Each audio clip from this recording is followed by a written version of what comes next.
The first reading is from the prophet Isaiah, chapter 9, verses 2 to 7.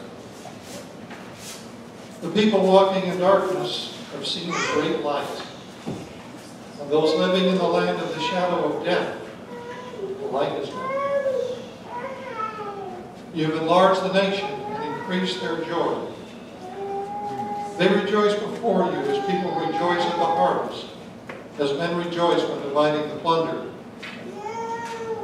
For as in the day of Midian's defeat, you have shattered the yoke that burdens them, the bar across their shoulders, the rod of their oppressor.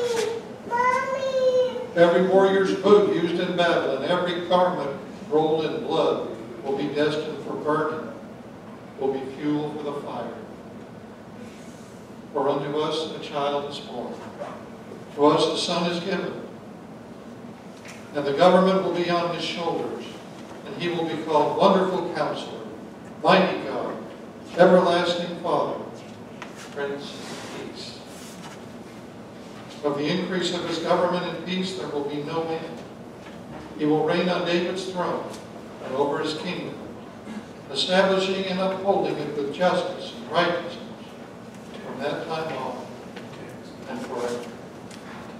The zeal of the Lord Almighty will accomplish this. The word of the Lord. Thank you, God.